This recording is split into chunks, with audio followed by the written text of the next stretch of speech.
Tonight, we begin not with myths or legends, but with a slow exhale into the past. A world before light switches, before soap, before the illusion of comfort. We enter the 14th century not through a castle's grand gate, but through the wooden door of a peasant's hut. Congratulations, you've just woken up in the year 1347. Your name is Tomlin. You are a common laborer, the son of a ditch digger and a washerwoman, and you live in a village no one will remember, under a sky that rarely smiles. The good news, you're alive. The bad news, so are the fleas. Your mattress is a shapeless sack of straw, rotting and sour. It's home to bugs, and last winter it also served as a makeshift stall for a goat. No one changed it. Why would they? Hay is hay. Again, you add your contribution, careful not to look too long. The smell is biblical. Then comes the ritual of disposal. In a cracked wooden bowl, your mother serves what passes for pottage, warm slop made from barley, turnip, onion, and whatever root wasn't moldy last week. It's been cooking for 4 days. She just adds water when it gets low. It's less a meal and more an ecosystem. You carry the bucket to the edge of the village path and dump it. Forks exist, but only among nobles and Satanists, depending on who you ask. You chew slowly, not because you're savoring it, but because your teeth hurt. 2 are missing. 1 is black. The rest feel like cracked stone. There's no sewage system. The path outside is the sewage system. Your job is to till, seed, harvest, weed, and not die. You use a wooden hoe and your own spine. There's no iron tool to save you.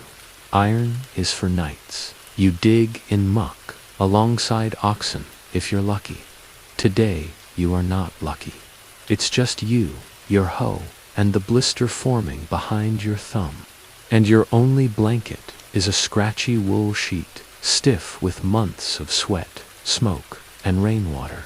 You wear a cloth tied around your head, but it's soaked through by midday. Sweat mixes with dirt, runs into your eyes. You wipe it away with your sleeve, smearing soil across your face like war paint. Your feet are bleeding, your hands are blistered. You step through the door and collapse beside the fire. You swallow it without tasting. No one speaks.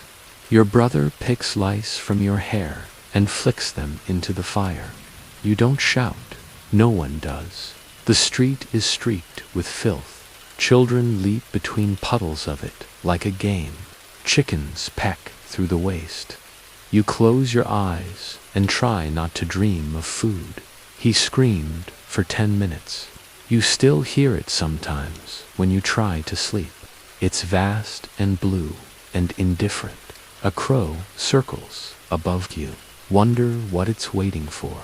You wonder if today is the day you'll be that cousin, and something that may or may not be lice eggs in your beard.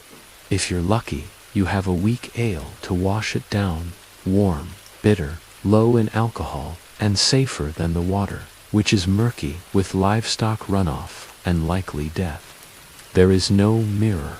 If you want to know what you look like, you must find a still pond and hope the ducks aren't nesting in it. It smells like wet livestock because, until last week, it was wrapped around one.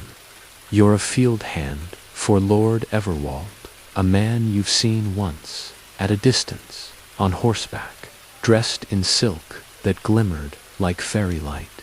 He doesn't know your name, but he owns the field you work, the hut you sleep in, and the breath you draw. You sleep shoulder to shoulder with your entire family, your mother, 2 siblings, and an uncle who no one really remembers inviting. The hut is 1 room, with no windows and no chimney. The fire pit in the center chokes out gray smoke that stings your eyes and coats your lungs. You dream in coughing fits. Your knees groan like rusted hinges. Your back creaks as if trying to remember how to be straight. You slept in your clothes because there's nowhere else to keep them. They're thick wool, patched repeatedly by your mother, and they stink like everything else. Underneath, you wear no undergarments. That would be luxury. You are luxury-free. A church bell tolls in the distance. No one owns clocks. Time is told by sound, bells, roosters, and the distant groans of labor. It's dawn, and the new day offers the same promise as the one before: survive. You rise, you're 21. In medieval years, that's halfway dead. You rub your face, feeling the grit of dirt, the greasy shine of sweat, your first act of the day. Relief. Behind the hut is a wooden pail. It's shared by all. It's full. You're supposed to shout, "Where below?" before tossing it, an old French custom carried by peasants like a joke no one finds funny anymore. Then breakfast, or something like it. There's bread, too, hard as masonry. You bang it against the table to scare off the rats. No one speaks much. Words are for church or arguments. Silence is the language of labor. You eat with a spoon you carved yourself. Once, your cousin tried to pull a molar using a heated knife. Then comes work. Always work. The field is a stretch of stubborn earth littered with stone and resentment. The sun climbs. There is no shade. You are starving by noon. You eat a handful of salted beans and chew on a stalk of green garlic. Then back to it. Always back to it. You pause only once to look up at the sky. That night, you return home with a spine that sings dirges. Supper is more pottage, reheated to lukewarm sludge. The bell rings again. Night. You curl into your straw and scratch your skin until it bleeds. You are Thomlin, a peasant, a soul shaped by toil and silence. And this was just one day. The next morning begins not with a sunrise, but with a scream. It's your sister. A rat bit her foot during the night. Again she's bleeding from the toe, cursing in a voice much older than her 7 years. Your mother grabs a rag soaked in ale and presses it to the wound. There's no doctor. The village healer, old Jess, died last winter. No one has replaced her. You roll out of bed. Your joints feel carved from stone. The hut stinks worse today. Something died beneath the floorboards. Probably. No one has time to find out. Not to bathe. No one does that. Just to splash cold water on your face. The path is muddy and slick. You nearly fall twice. Strangers, a band of travelers, possibly pilgrims. They stop in the distance, drink from the stream, and vanish again. Everyone drops to their knees. You kneel in dirt and hold your head down. Hooves clatter on dry stone. Lord Everwald rides past, surrounded by armored men. His cloak trails behind him like a banner of wealth. He does not look at you. You do not look at him. You envy them. Not for their freedom, there's none to be had. You return to digging. A blister has burst on your palm. The skin peels, raw and red. You wrap it in cloth and keep going. You have no choice. The fish smells like old socks and salt. You eat it anyway. It's the first meat in weeks. Your mother says a neighbor died and the widow traded it for firewood. No one asks how old the fish was. When you reach the stream, 2 pigs are already there, wallowing. It's just another sound in the symphony of survival. You think of the stream, the pigs, the strangers, the smell of burning. You begin to count breaths just to mark time. Then the steward calls. Work ends. You drag yourself home, one step at a time. You kneel beside them, cup your hands, and wash the grime from your face. No time for mourning the lack of flavor. The field waits. The water tastes of earth and something unidentifiable. You spit it out.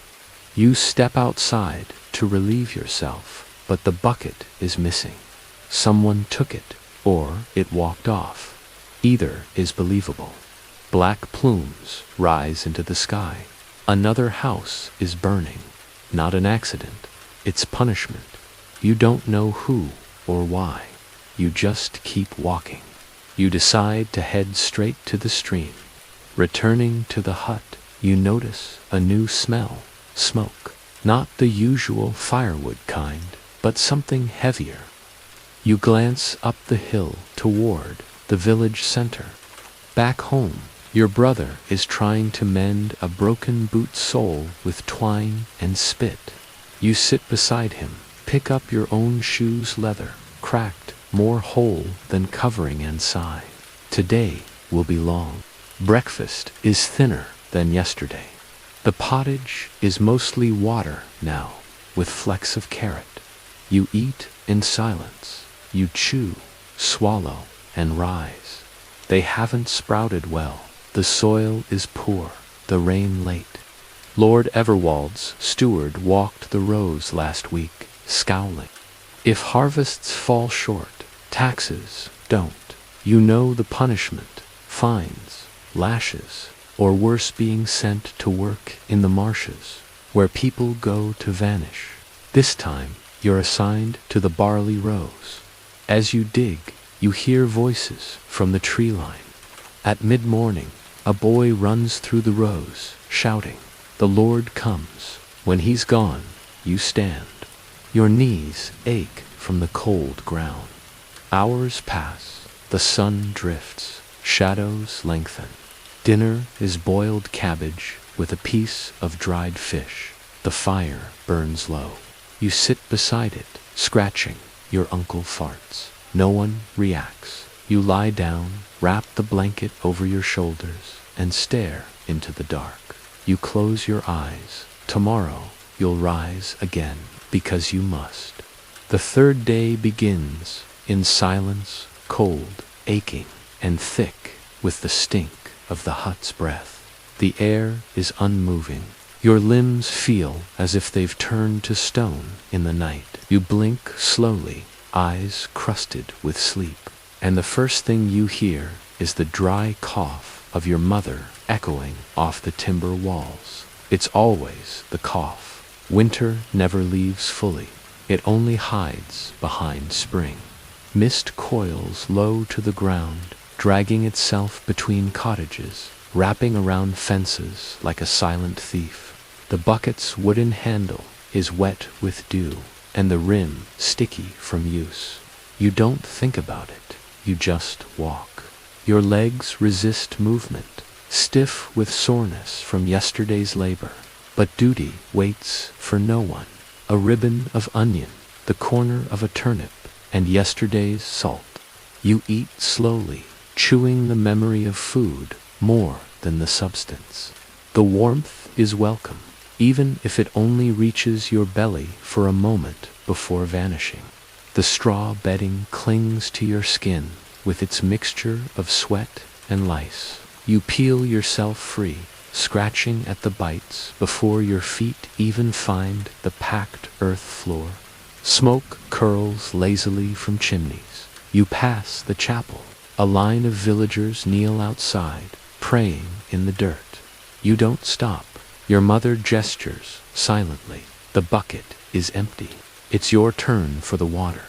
You pull your tattered cloak tight, step into the brittle dawn, and feel the cold bite through you like a scythe. The water is cold and sharp, and you splash your face with a cupped hand, wincing. Your youngest brother stirs beside the hearth, rubbing his eyes. You nod to him, but he doesn't respond. His left eye is swollen shut. A bee sting, a fist, it makes no difference. He's young, too young. His hands already bear calluses, and his eyes hold the look of someone who doesn't expect kindness. Across the stream, someone watches you, a child, no older than 10, with hollow eyes and a face like scraped parchment. He names all the hens after queens. This one's called Asta. She hasn't laid in 2 weeks. Other men and boys huddle together, cloaks drawn tight. There are no greetings, no laughter, just tired eyes and the scent of wet earth and unwashed bodies. Neither of you speaks. There's no need. The foreman shouts names. Yours is among them. You're given a length of rope and pointed toward the timber pile. She disappears before you can blink. Now it waits to be dragged through mud to a place it will be forgotten. You wake soaked, your back stiff, your blanket heavier with every drop. Each time, someone curses. No one helps. No talking. Only chewing and groaning. The path to the stream is quiet. Somewhere nearby, a rooster crows, but even it sounds tired. The foreman clicks his tongue and makes a note. The body is dragged to the edge of the woods, covered with an old cloak. That's all. You pass a well where a woman hauls water with a rope frayed to a single strand. You eat. It burns your mouth slightly, and you savor that. Heat means life. She glances at you, but says nothing. Trust is rare. You pull anyway. Each breath is a gasp. Each step a trial. Your back feels broken, but the overseer claps once. That's the sign. You're finished. As you pass by the charred husk of a house burned 3 nights prior, you glimpse blackened beams rising like fingers from a grave. Your arms are numb from pulling. Your shoulders scream. Your hands bleed. You wrap them in old cloth, stained from someone else's use. Your feet ache. Your clothes are soaked. But the sky above begins to clear. The family that lived there sleeps now in another hut stacked, like sacks, among cousins and strangers. No one speaks of it. Your mother sees you coming and opens the door without a word. Your siblings stir. At the stream, you rinse the bucket, watching the filth swirl away in loose spirals. You return to the hut, bucket in hand.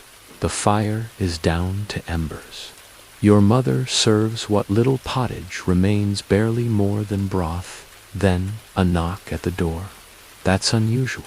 Most people in the village don't knock. Most don't visit. Willem stands outside, the steward's boy. He looks pale, lips pressed tight.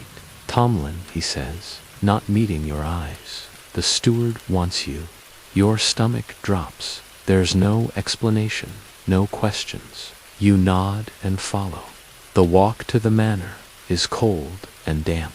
Mud pulls at your feet, and the sky above is a dull slate.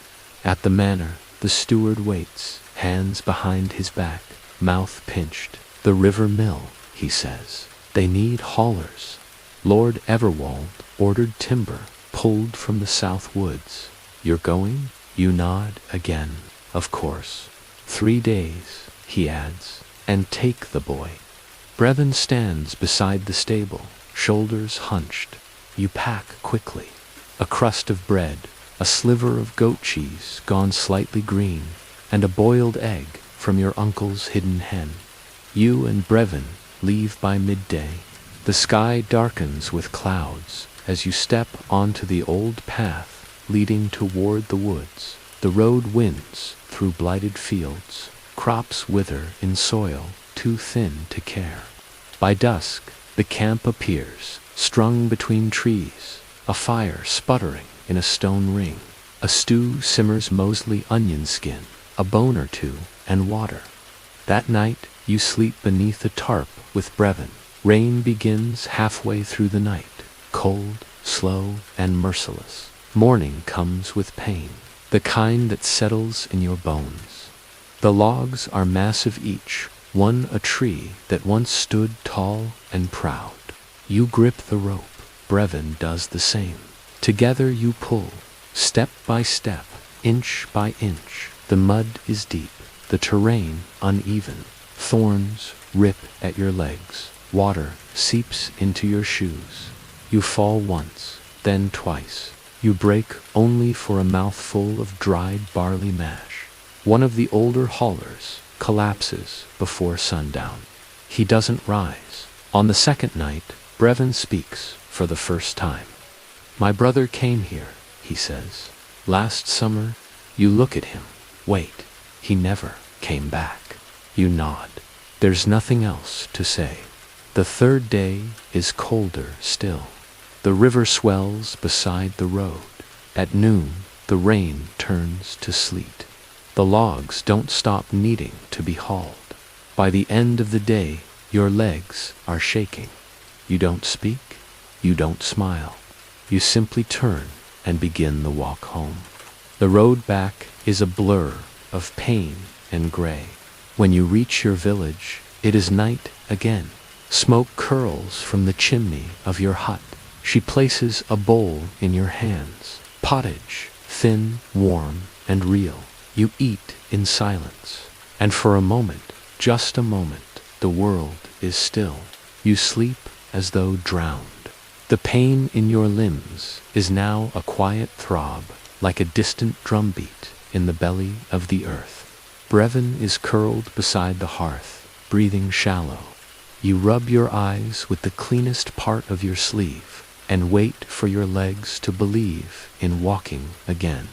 It holds a bitter brew made from boiled roots and bark. The chapel bell rings out once, twice. A man yells. A child cries. A typical morning. She says it chases illness away. You believe it because you have to.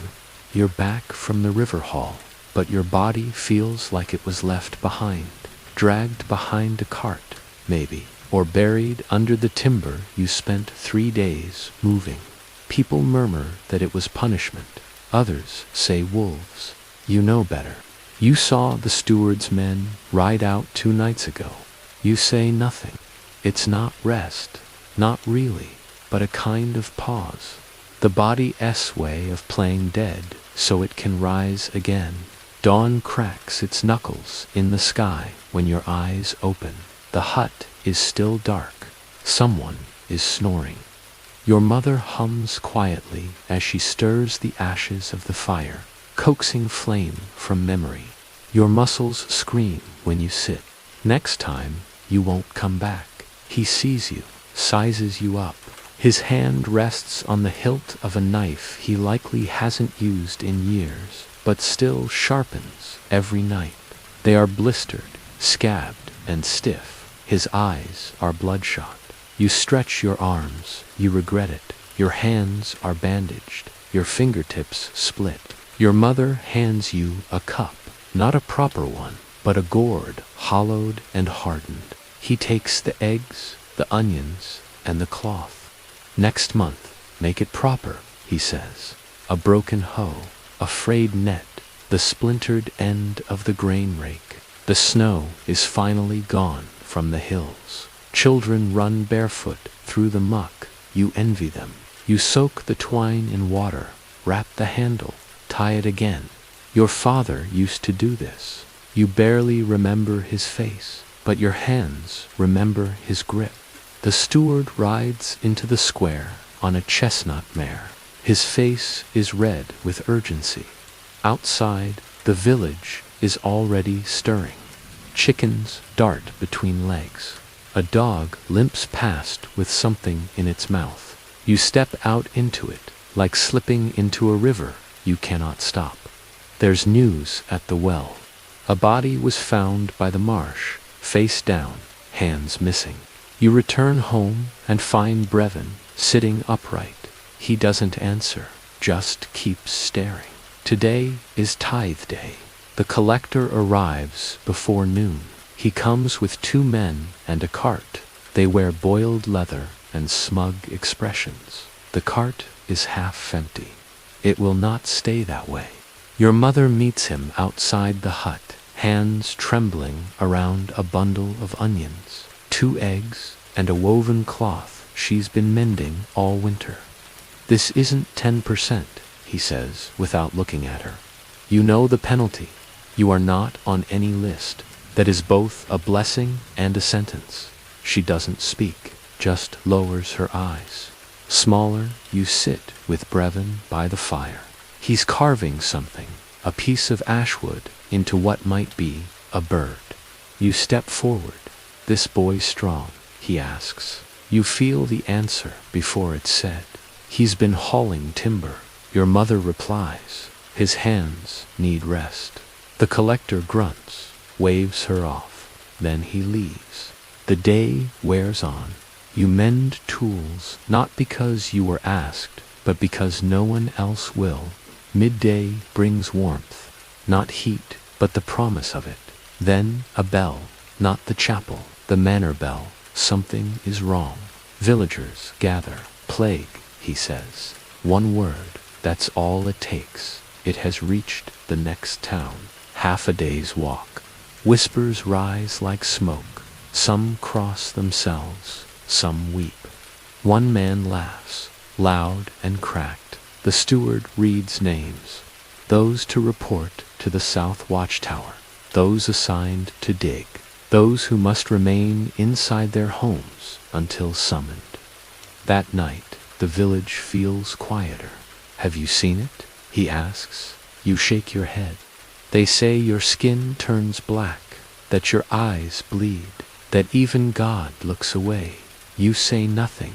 There is no comfort to offer. You go to sleep with your boots on, just in case you need to run. The 5th day begins with a quiet so deep it presses on your chest like a weight. No cockcrow, no wind, just the sound of your own breath, ragged and thin. Your hands are stiff. One has started to swell. You flex it anyway. You must. The day will not wait. Its wings are rough, one shorter than the other. He doesn't seem to care. Outside, the fog is so thick, it feels like the sky has sunk to earth. The hut is sealed in a gray hush. You rise slowly, every movement a negotiation with pain. Brevin is already awake. He sits cross-legged on the floor, still carving that wooden bird. You'll make it fly crooked, you mutter. You eat it with effort. Not because it's unpleasant. You re-used to that. But because it reminds you of how thin things have become. The greens are foraged. The bread was traded for a strip of leather she found by the river. But there's no such thing. The steward sends names, and they go. You're on the list today, he shrugs. It'll match the world. Your mother serves a broth made of bitter greens and stale bread mashed into paste. No one speaks, not because they are angry. You and 3 others take shovels and begin working beside the graves. His face is wrapped in cloth, and he wears gloves. Only dirt, grief, and the thud of the shovel. In the cart, Bodhi's 5, covered in sackcloth, but the shape is unmistakable. One is too small, a child. Your thoughts drift to nothing, to the river, to Brevin's bird. The soil is dry on top, but wet beneath. Heavy, it clings to the shovel like it wants to stay, because they are conserving something more valuable than words, strength. He can see it in your face. After breakfast, you're sent to the chapel, not to pray, to dig. The plague is close now, 2 villages over. A rider came through last night. He didn't dismount, just shouted the names of the dead and galloped on. 12 names. 1 was a child. The rest were not old enough to be expected. For protection. You don't ask. You don't need to. You all have someone you're afraid to lose. It's missing a head. No one seems to notice. The priest, Father Ulrich, has asked for volunteers. The chapel yard is already half turned. 6 pits gape in the earth, the shape of the child's feet. You dig in silence. The boy beside you weeps quietly. By noon, your back feels like wood. Your hands blister again. Then a cart. It rolls slowly down the path, pulled by 2 gaunt mules. Behind it walks a man you do not know. No one says anything. No prayers, no rites. The priest is not present. You help lift the bodies, lower them gently. There is no time for more. You cover them. The air smells like soil and sweat, and something else, faint, sweet, wrong. When the digging ends, you are not the same. You walk home slowly. Brevin meets you at the edge of the village. He doesn't ask where you've been. That night, your mother speaks for the first time in hours. We'll send a prayer to Saint Ritha, she says, as she lights a twist of dried grass. Your sister clutches a rag doll. You sit by the fire and stare into it. Your hands still shake. When you close your eyes, you see the pit again, the cart, the cloth. You do not sleep, not really. Just wait. The 6th day begins with rain, thin, steady, and cold. It has soaked through the thatch before you even rise. Drops patter onto your brow as you open your eyes. Your first thought is not about discomfort or even hunger. It is a question. His blanket is folded neatly where he slept. The bird he was carving sits beside it, one eye painted on with soot and spit. You hold it for a moment. It's heavier than it looks. How many today? Mud sucks at your boots with each step. You pass the baker's home. The shutters are closed. The door is marked with a chalk X. You sit up slowly. Brevin is gone. The trees near the edge of the village seem to dissolve into the mist, like they are being swallowed whole. Everything smells of wet straw, mold, and unease. Your mother is stoking the fire. She doesn't ask where he is. None of you do. In these times, absence is a kind of quiet language. Outside, the world has shrunk. The fog is thick, the rain relentless. You step out into it. Rain collects in your collar. You keep your distance. Everyone is tired. Everyone is scared. At the well, 2 women argue over whose turn it is. Each tug burns down your spine. You grit your teeth. The rope is slick, the bucket heavier than usual. You haul water slowly, mindful of your swollen hand. At the chapel, the bell rings. He's sitting in the mud, back against the post, hands red and raw. You follow the sound, raised voices, the clatter of boots. A stranger stands at the edge of the market. His clothes are travel-stained, his face drawn. He holds a scroll. He doesn't speak. He just watches you, eyes following like a shadow. The axe head is loose. You tighten it with twine, say a silent prayer to a God you don't believe listens anymore. Again, the steward turns and walks away, tossing the scroll into the mud. His face is pale, and he stinks of smoke. Another death. You don't stop. You've learned not to meet their eyes. A child this time, the baker's son. His father stands in the doorway, face blank, hands clasped behind his back. You pass Willem near the stocks. You remember a time when he used to whistle. Back home, your sister has begun to cough. It's faint, a hiccup of a sound, but you hear it. So does your mother.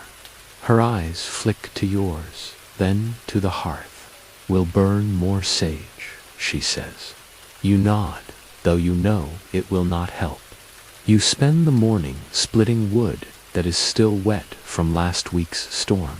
Each strike sends a shiver through your arms. They've closed the bridge. Later that day, a commotion in the square. The steward tears it from his hands. You place pots beneath the worst spots. The water drums steadily like a march. Too late, the steward says. The man does not argue. He just drops to his knees. People form a circle around him. No one speaks. Thunder grumbles over the hills. The hut leaks, waiting. It's official now. The village is cut off. That night, you return home to find Brevin in the doorway. He says nothing. I was at the black pits, he says finally, helping burn the dead. You stare. Why? Because they needed someone, he says. And I could still walk. You don't reply. Just move aside to let him in. He sleeps by the fire again. The bird sits in your lap. You turn it over once, twice, then place it beside him. Later, your mother places a hand on your shoulder. She's coughing harder now, she whispers. It might be time to boil the fever tea. You nod. That night, the rain does not stop. It turns heavier. Brevin dreams aloud. You hear him say his brother's name. You lie awake, staring at the shadows, dancing on the wall. Not for sleep, not even for morning, just for anything different. The seventh day begins with silence. Not the soft, holy kind that rests gently over a sleeping field, but the dense, smothering hush of fear. Even the dogs do not bark. The wind seems to hold its breath. You wake slowly, as though surfacing from deep water. The air smells of damp wood and fever. Your sister is curled beneath the blanket, her skin flushed, her forehead damp. She doesn't stir when your mother lays a cool cloth across her brow. That cloth is changed every hour, boiled in herbs, rinsed in rainwater. None of it matters. She didn't drink, your mother whispers. Not since nightfall. You nod, but your chest feels tight, useless. You rise and tend the fire, feeding it dried bark and bits of scrap from a broken stool. The flames struggle. Brevin wakes, coughing into his arm. His eyes are rimmed red, but not from sickness, from smoke, from watching. It comes shallow, then stops for too long, then begins again with a rattle. The fever is deep, deep like a root under frozen earth. I'll fetch more sage, he says, and wormwood. The rain has stopped, but the mist remains. Villagers move like ghosts, shoulders hunched, faces pale. It clings to the ground, to the skin, to the lungs. The chapel bell doesn't ring anymore. They stopped after it tolled for the Smiths' entire family. There was no one left to pull the rope. Your mother holds her and rocks gently, humming a tune that used to lull you to sleep. The crowd parts like water. You stop him. It won't matter. Maybe not, he shrugs, already reaching for his cloak. But I have to do something. He leaves. Brevin sits down hard, like someone let go of a string, holding him up. It might have been his child. You do not ask. The stars are visible for the first time in days. The sky is enormous and full of frost. You sit beside your sister, listening to her breath. He drops the herbs on the table and says nothing. You step outside. At the square, you see a pyre built hastily from green wood. Smoke rises, but refuses to lift. A man you don't know stands beside it, holding a scrap of cloth. His hands shake. For the Smiths' family, for Brevin's brother, for whatever comes next. Then you rise, wipe your eyes, and walk home. Brevin lies, curled with a blanket pulled over his head. Your sister's chest rises and falls in quiet rhythm. The steward's men ride past. Their boots are clean, their mouths hidden beneath cloth. They carry spears that have not seen battle. At midday, Brevin returns. His hands are stained green from leaves. His cloak is soaked. You brew the tea. It tastes bitter and smells like old soil. Your sister does not wake to drink it. Hours pass. Night falls again. The fever breaks just before dawn. She cries, just once. But it's enough. Your mother sobs. You whisper a thank you. Not to any god, just into the air. Later, when the hut is still, you step outside. You walk to the edge of the village. There, beyond the last fence, the forest waits, silent, watching. You feel its breath. You kneel and you cry for your sister, for the baker's son, for the man with the cloth. You stay until your knees go numb. Inside, your mother has fallen asleep in the chair. You sit beside the hearth, and for the first time in a week, you close your eyes and sleep. The 8th day begins with birdsong. It's not the cheery kind that fills the forests of summer, but a single, tentative chirp from the rafters of your hut, a tiny brown thing, trapped, perhaps, or simply bold enough to enter a world of ashes. You open your eyes, and for a moment, you think you dreamed it. Then it chirps again, louder. The smell of wet wool and stale broth hangs low. You sit up. Your back is sore, but not as bad as yesterday. The fire is out. The air is cold. Your mother watches her sleep, the lines around her mouth softer than you've seen in days. Your sister stirs. Her skin is cool, her breathing slow. Even the fever has not returned. I think she's past it, she says quietly. For now, you nod, unsure what hope should feel like anymore. But something lifts in your chest. A pebble, maybe. Nothing more. Still, it's lighter than what was there before. You step outside. The frost is gone, replaced by dew, about wood and damp, and the stew that might happen if the trader from the southern road arrives today. It's meaningless talk, but your mouth welcomes it like water. The world looks rinsed, not clean. Nothing is ever clean, but less stained than before. Smoke rises from chimneys. A child laughs nearby. Someone sweeps a stoop. Brevin walks toward you carrying a bundle of sticks. His cloak is patched with new stitching. His eyes are clearer. She asked about the bird. He says, you smile, the first in days. Your mother steps into the doorway, a knife in her hand, without realizing she'd picked it up. You help him build the fire. You talk, not much, but enough. They lift the woman and carry her to the barn behind the mill, a place once used for sheep. Then a horn sounds. He is led to a shed and told to stay. A guard is posted. He's in a cart drawn by a single ox, its flanks heaving with exhaustion.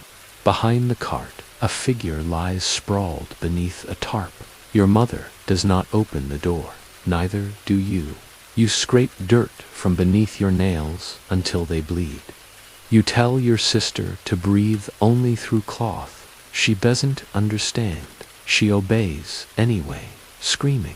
A child vomits outside your window. The stars are bright, too bright, like eyes that see too much. Short, sharp, the kind used only when danger comes from beyond. You freeze. Brevin drops a log. You run toward the square. The trader has come, but not on foot.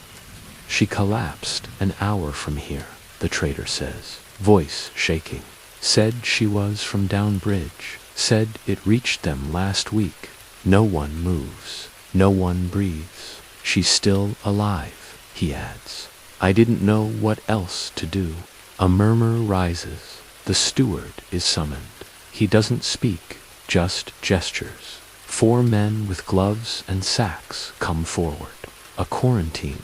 The trader is not allowed to leave. His cart is taken. Fear pulses through the village like a heartbeat. That evening, the priest walks the paths between homes, marking doors with herbs and ash. Inside, you boil water, everything, your clothes, your hands, the tools. Brevin sharpens his knife. For what, you don't ask.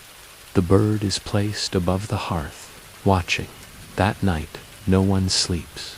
Not well, you hear crying. You lie awake and imagine the plague like a fog, slithering under doors, between slats, through the threads of a blanket. You dream of ash. You wake with your fist clenched around nothing. The 9th day begins with wind. It's sharp, dry, and smells of smoke. You rise to find the sky choked with a low brown haze. Someone is burning something. Perhaps a pyre, perhaps a barn. It is hard to tell anymore. You wipe grit from your eyes and sit up slowly, your back stiff from sleeping against the wall. Your mother is already awake. She's boiling water again, scouring each bowl and spoon with a handful of sand.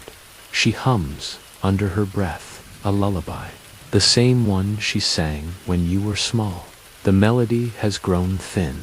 Your sister still sleeps, though she stirs now and then, mumbling through dreams. Her doll lies beside her, a rag with one button eye. Brevin watches her from the corner, turning the wooden bird over in his hands. He's carved feathers into the wings now. Travel beyond the village is punishable. Quarantine in effect. Outside, the wind picks up.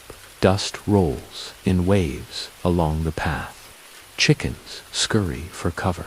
Doors slam. People move quickly, heads down. You step out into it, shielding your face with your sleeve. The world has narrowed again.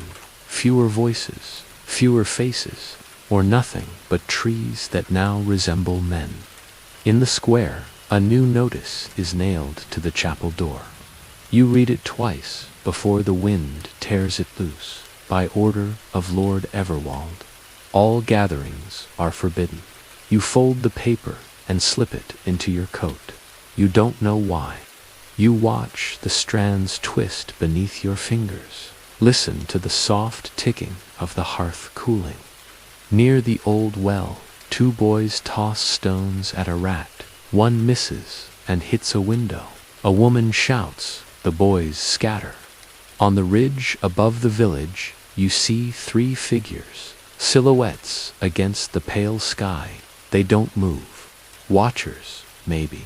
You return home with nothing in your hands. There was nothing to bring back. Your mother asks, was the market open? You shake your head. Inside, a few scraps of parchment, a candle, a vial of oil, and a book bound in black leather. We still have lentils, she says, and that rind from the trader. You know why he really goes? To breathe, to see sky that isn't framed by despair. You nod.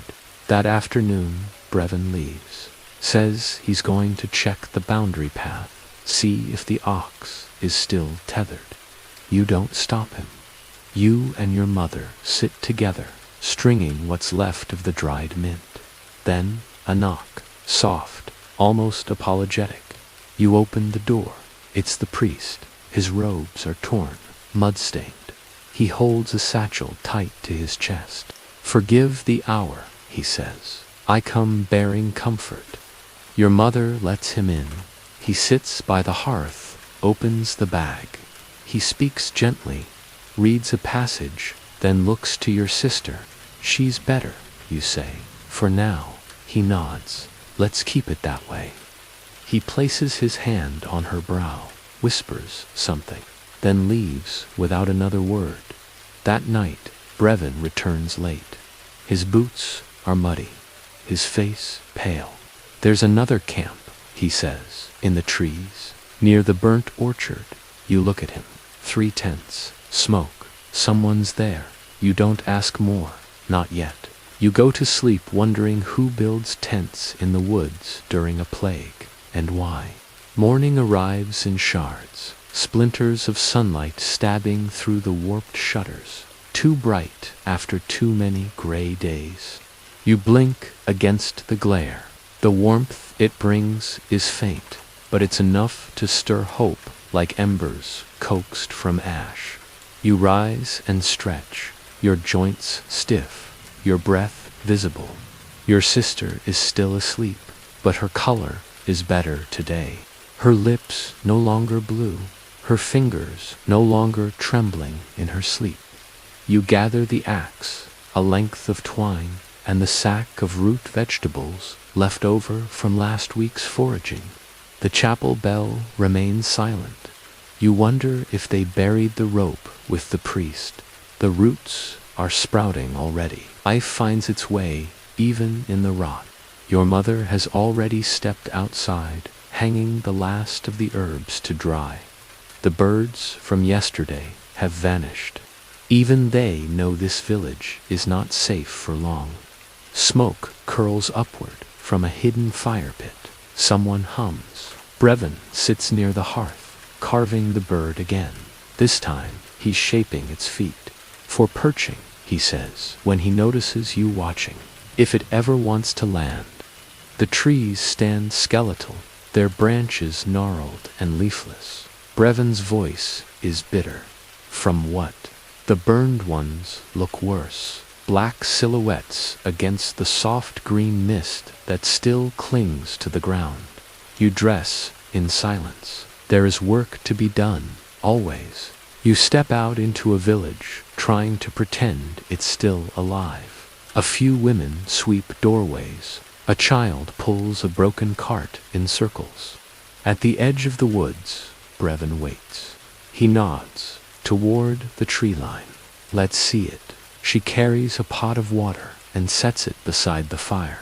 We lost her parents in the last town, not to fever, to blades. You don't need to ask what. Together, you walk the path toward the orchard. Beyond the last tree, you see them, 3 tents, low to the ground, stitched from mismatched cloth and tarp. A man steps forward, not old, not young. Neither of you speaks until the village is back in view. His hair is short, but his beard thick.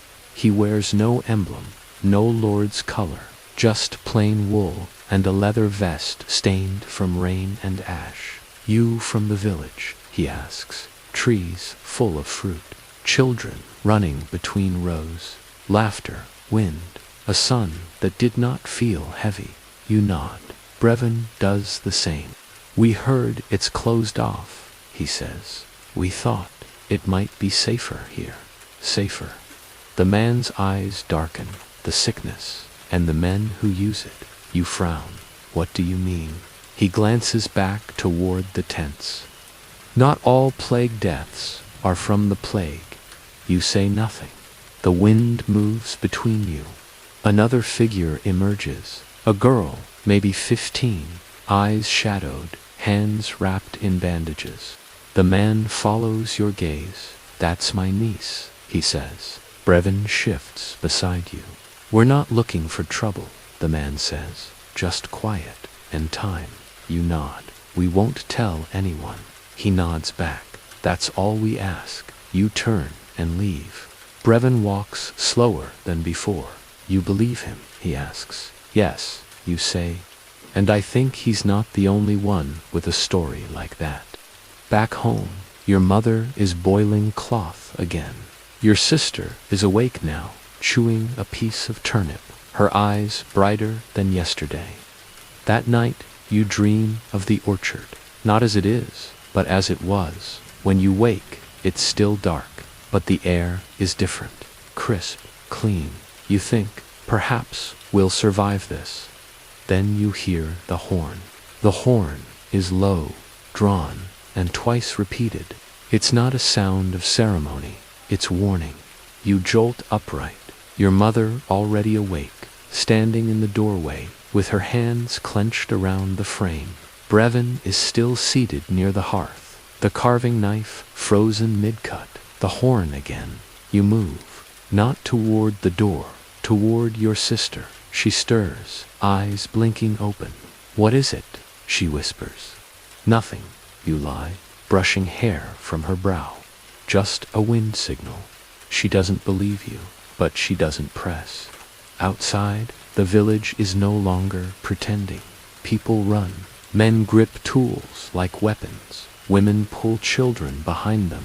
The chapel bell is ringing again, not tolling, but clanging wildly. The steward stands atop a cart, breath steaming in the morning air. You've never heard it like this. The rope didn't stay buried, after all.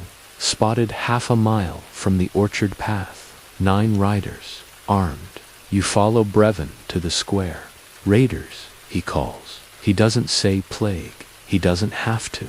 Your feet slip in mud. Thorns claw at your legs. Branches snap behind you. Brevin keeps pace. People murmur, eyes darting. The gates are sealed. No one leaves. No one enters. A woman wails. Her husband works the far fields. Another man drops his basket. Apples spill. No one picks them up.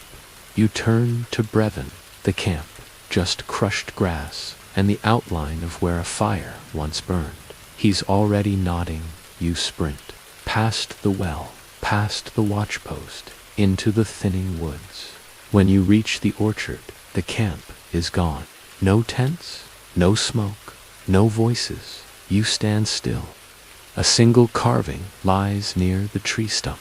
The girl's bandaged hand had shaped it. A fox, half finished, one eye gouged. Someone's been here. Someone still is. They left fast, Brevin mutters. Too fast. You nod, scanning the woods. Nothing but silence. You return, breath ragged. The steward is assigning watches. 1 man per quadrant. No one travels alone. Together, boil water. Fold your blanket. You volunteer for the north boundary. Brevin grabs your sleeve. Don't go alone. You nod, but you go anyway. The woods feel different now. Not just dangerous, occupied. You check the traps laid weeks ago. Empty. The berries are gone too. Picked clean. You find a cloth tied to a branch. Blue, frayed. Like the girl's bandage. A message. You take it. Pocket it. That evening, the village is still. The wind dies. Fires burn low. The chapel stays open. Not for prayer, for refuge. Your family stays home. You sharpen your knife. When night falls, you do not sleep. Not tonight. The 12th day dawns with dread. A silence so taut it feels as though the earth itself is listening. You've slept only in slivers of time. A blink here, a breath there. Never long enough to rest, only to brace for the next alarm. The horn hasn't sounded again, but that only makes it worse. There hasn't been milk in 2 days. You nod. You do as told. Not because it matters, but because doing something still feels like defiance. You move through the morning on instinct. Feed the fire. Wipe your sister's brow. Share a heel of bread with Brevin, though he barely chews. Their boots dirtied. One carries a crossbow. Not aimed, but not slung either. He's been watching the northern tree line since first light. His carving knife has become a weapon. Your mother speaks in short, clipped phrases. She tells you to check the goat.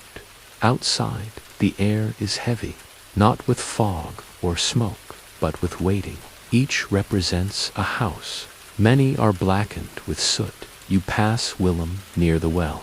His face is bandaged, one eye swollen shut. He says nothing.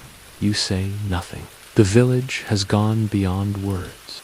In the chapel square, Father Ulrich's replacement, a young man with 2 clean robes and 2 wide eyes, is laying strips of cloth across a map. Someone passed recently. You follow the signs. Broken stems, smeared footprints, a strip of cloth caught on bark. The fire is cold, but the ashes are fresh. The steward's men patrol with more urgency now, their cloaks no longer ceremonial. At midday, you slip away with Brevin. You don't say where. He doesn't ask. The orchard path is wetter than it should be. We hid, but they, ... they found the others. You can't take her there. The steward would not allow it. You reach the place where the camp once stood. It's not empty anymore. A single tent stands there now, smaller, hastily erected.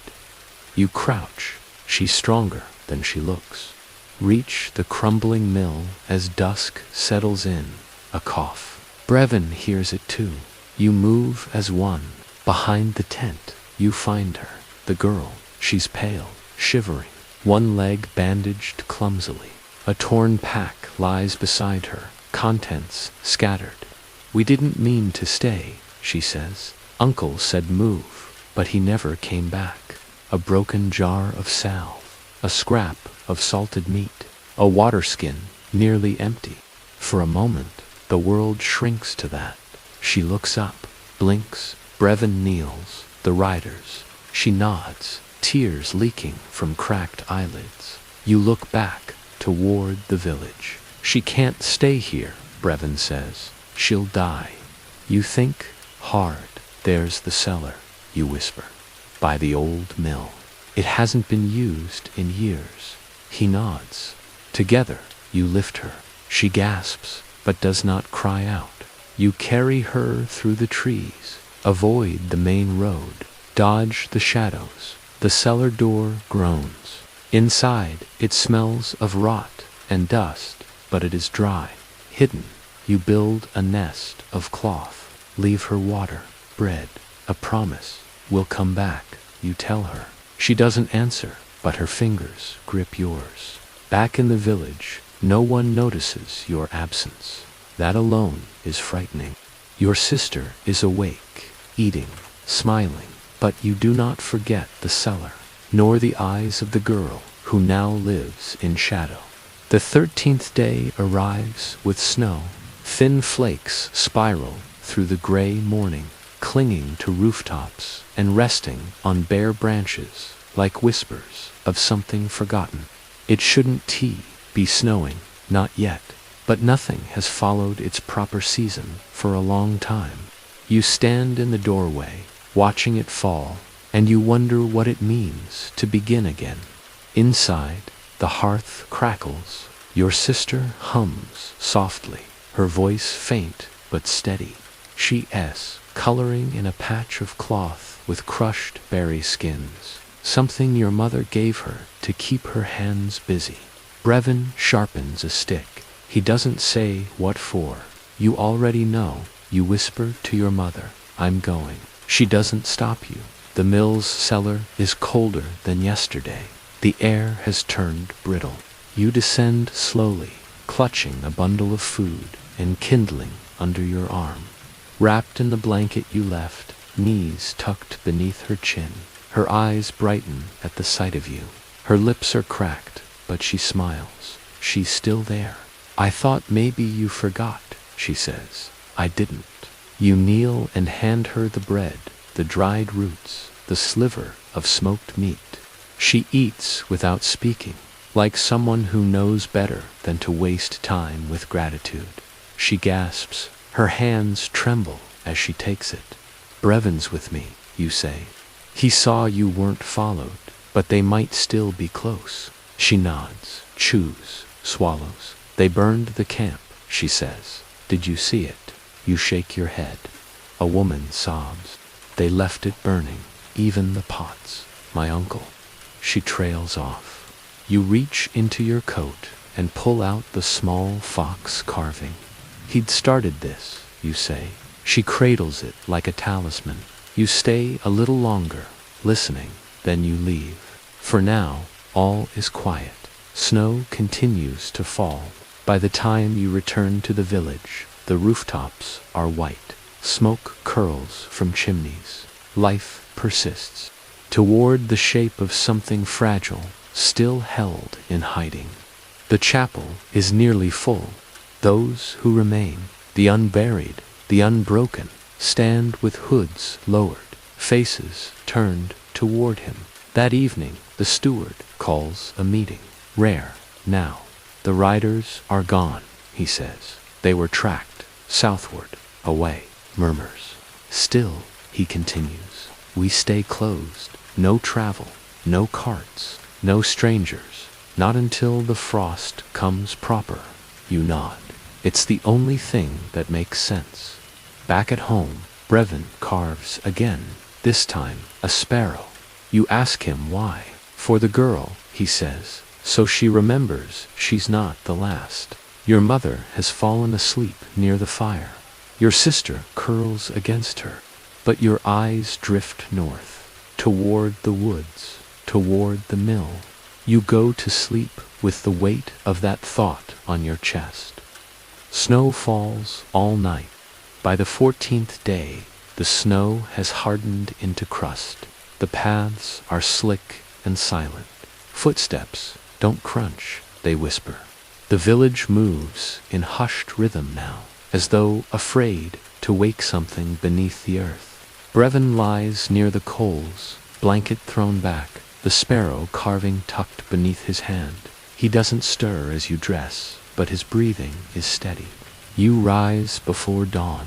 The fire's gone out again. Your mother is already grinding barley into flour. Her arms move mechanically, her eyes dull with exhaustion. No movement beyond the well line after dusk. The chapel becomes a storeroom. Bread is counted by halves. Names are recorded. Blank spaces beside them mean gone. Hunger has become a constant, not sharp anymore, but dull and familiar, like an old wound. You whisper a thanks before freeing it, fingers numb as you slice it open by the stream. The others are empty. The village is quiet. No dogs bark. No hammers ring. The forge is cold. The blacksmith lost his boy last week. The rhythm of the millstone has become her only prayer. Your sister sleeps on, lips parted, one arm cradling the cloth she's been coloring. The patch is full now, a field of purples and reds, bleeding together like petals in melting frost. You eat a slice of hardened bread, wash it down with snowmelt. The candle you left has burned down to a stub. It used to sit near our roof beam. My uncle would feed it crumbs. She's sitting in the same place, wrapped tight, the fox clutched in her lap. You tell her about your sister, how she colors the cloth with berry stains, how she asks about the sun. You ask her name. She flinches as the warmth touches her lips, but drinks anyway.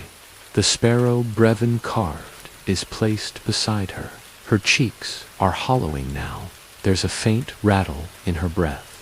You check the traps. You and Brevin reset near the woods. One has snapped shut on a rabbit, half frozen. Back in the square, the steward posts a new notice.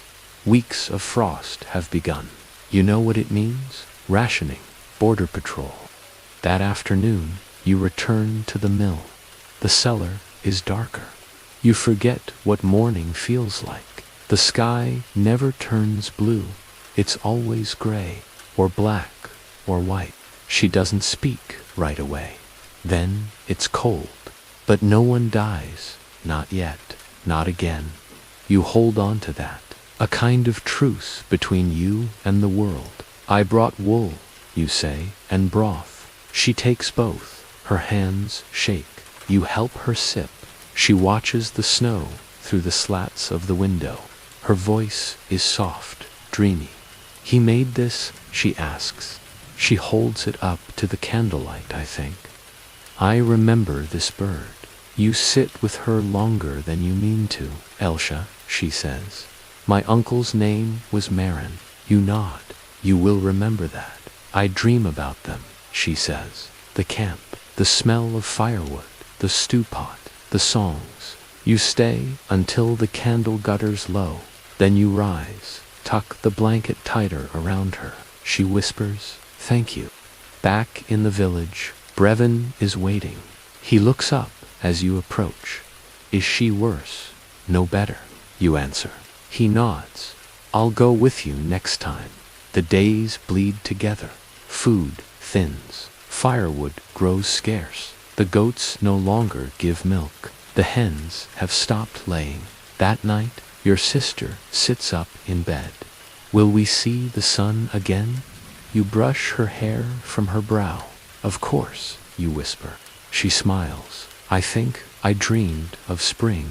You sit beside her long after she falls asleep, watching the snow drift silently across the sill.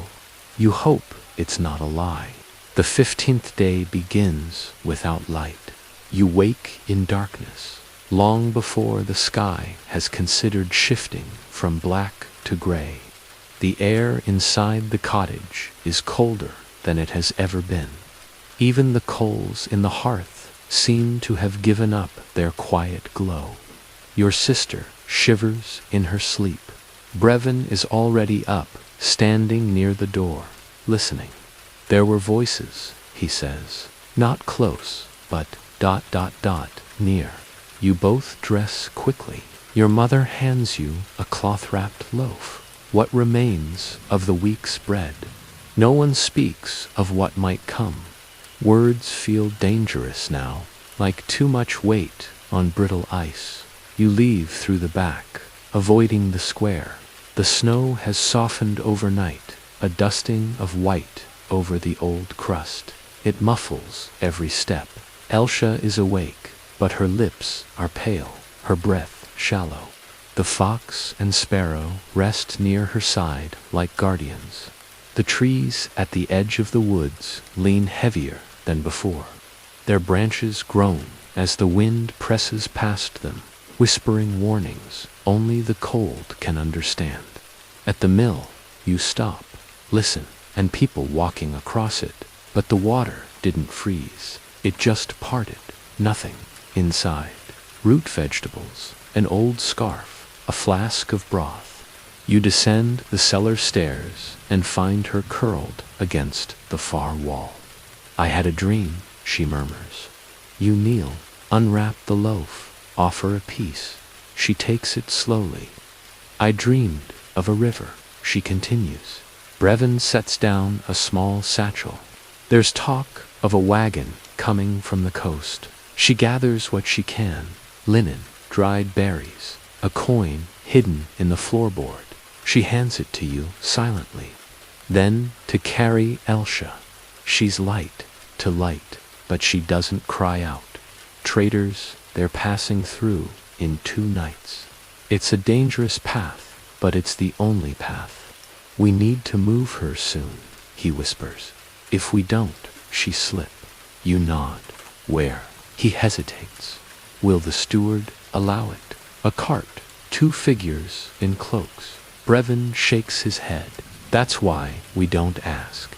Elsha watches you. I can walk, she says. You don't believe her, but you don't say it aloud. Then nod. One hops down, helps you lift her into the straw. She doesn't resist, just curls into herself like a leaf folding in frost. That night, you speak with your mother. She doesn't like it, but she helps. She's someone's child, she says. The next day is colder still, the kind of cold that bites skin through cloth and steals breath from lungs. You and Brevin make 2 trips to the mill. First, to bring more supplies. The wagon will arrive at the north edge of the forest, 2 miles out, by the old stone road.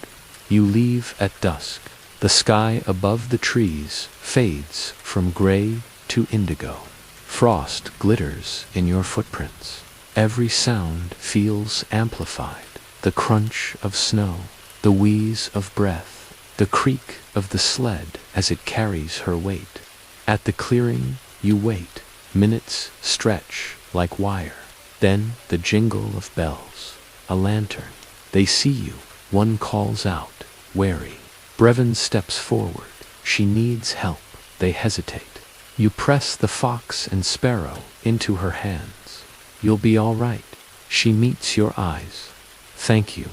The cart pulls away, vanishing down the white road. You and Brevin walk home in silence. When you arrive, the village is dark. The chapel bell has stopped. You step inside. Your sister sleeps peacefully. Your mother sits by the hearth. And for the first time in many days, there is no fear in your chest, only stillness, and a hope, faint but real, that tomorrow may bring more than survival.